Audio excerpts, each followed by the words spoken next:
Russell Westbrook is one of the most polarizing players in the NBA, and his team right now is on fire. Last video I talked about NBA takes from 2020 that did not age well, and one of the takes I mentioned was the Washington Wizards being a good team was a bad take.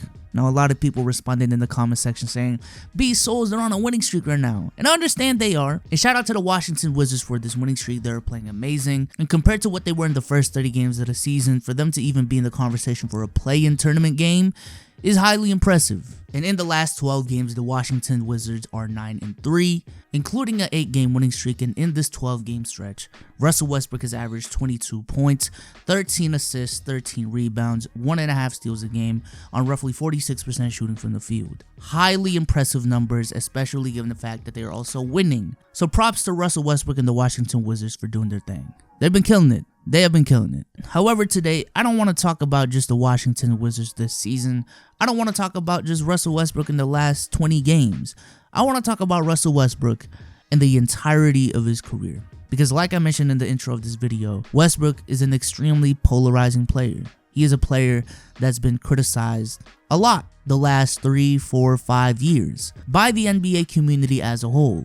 And I think it's time to show Russell Westbrook some love. Because Westbrook is 32 years old, he's not going to be in the league forever. And while he definitely has flaws in this game, and these flaws have been highlighted by channels like myself and others in the NBA community, whether that be on YouTube, Twitter, or Instagram, Russell Westbrook's career as a whole is still one of the most accomplished in NBA history, and I think it's time for us to recognize that. Real quick though, I haven't really been shouting this out in the videos recently, but go check out the Let's Keep It a Buck podcast. If you've been up to date with everything going on with the podcast, you probably already know what's going on, but for the people who don't, we have made some additions to the squad. More specifically, we got Omizi, aka Omar, and TSO Sage on the podcast now. It's a platform for me to talk about basketball on a more conversational level, more so than a structured video like this. And for me and my co-host to just kick it back and really talk about whatever. Go ahead, links in the description, If you're a regular on the pod, man, leave a comment section down below of a Let's Keep It a Buck moment that only Let's Keep It a Buck fans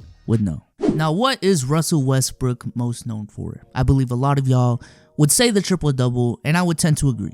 When you think of Russell Westbrook, you think of triple-doubles. Another word that comes to mind when talking about Russell Westbrook is the word overrated. A lot of people have called this man overrated, and honestly, I would still tend to agree. And the main reason as to why people think Russell Westbrook is overrated is simply the fact that his statistics really don't show how good Russell Westbrook is in those certain areas of the game. Yes, he's averaging around a triple-double as a whole, but when you look at his points, what is 25 points a game when you're shooting below 44% from the field?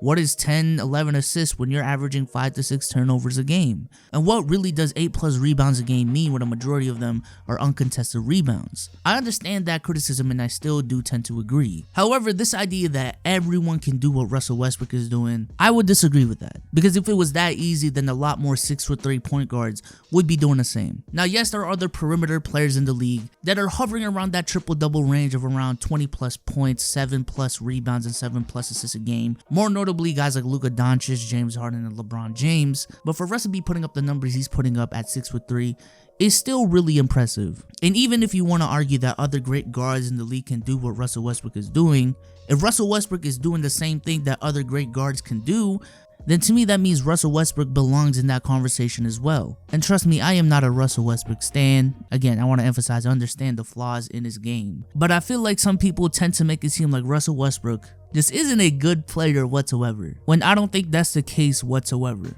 Even the people that are calling him overrated, I think the rational fans that are saying that he's overrated, they're more so just speaking in terms of what his expectations are and what he's capable of doing and how much he's missing that mark. Those people, and I belong in that category, have never said that Russell Westbrook is a bad player. However, there is a group of people that translated that to just saying Russell Westbrook is not a good basketball player as a whole, and that's just not the case whatsoever. Now, another thing Russell Westbrook is known for is choking.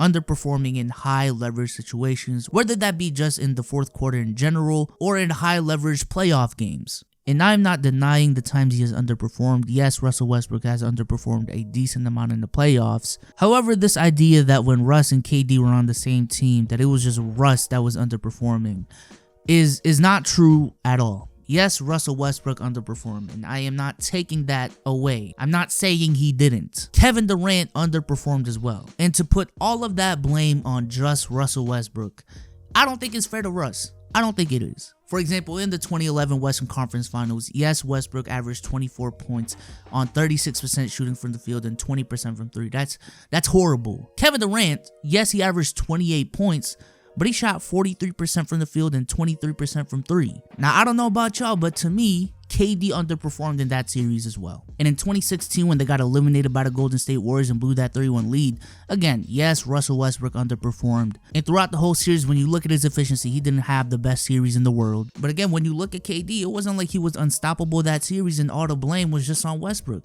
Because in that series, KD shot 42% from the field and 29% from three. Really, the only series where you can look at and say KD and Russ both played in, where Russ underperformed and KD really didn't, was 2014. But aside from that, either both of them have underperformed or they haven't played together. Also, let's talk about that MVP, because that MVP is also one of the most criticized MVPs of all time. And I myself have criticized it. Again, I understand all the criticism. And if you think Harden should have won that MVP, I get that reasoning. I understand why you feel that way. But I believe some people have taken it a little bit too far and have made comments about how Westbrook just wasn't that impressive that season because of the efficiency and a little bit of the stat padding. But I think a lot of people are forgetting that the personnel Westbrook had to work with was not a personnel built for his playstyle.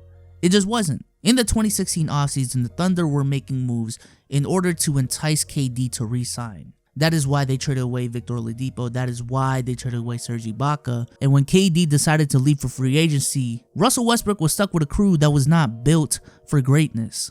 He really didn't have spacing and he was counting on an unproven Victor Oladipo to be a second option. But if you watched that season, you would know that Russell Westbrook was extremely impressive. It seemed like every night he was doing something crazy, and he was just electrifying the NBA with his play throughout the whole season. And for a team who just lost arguably the second best player in the league, for them to only win 8 less games compared to the season prior is really impressive, man. It's really impressive. Russ was must-watch basketball that season. I will never forget that season, I'm not gonna lie. I just think for a career that involves 9 All-Star appearances, leading the league in scoring twice, leading the league in assists twice, about to be 3 this year if everything goes well, being a member of the All-NBA teams 9 times as well, being an All-Star MVP twice in his career, and having 1 MVP with an NBA Finals appearance under his belt and multiple Conference Finals appearances as well. I understand the flaws, I really do, but I think as a whole, Russell Westbrook's career is a career that we have taken a little bit for granted. Just a little bit. Watch this video right here where I talked about 5 NBA takes from 2020 that didn't age well. But with that being said, I am out. Peace.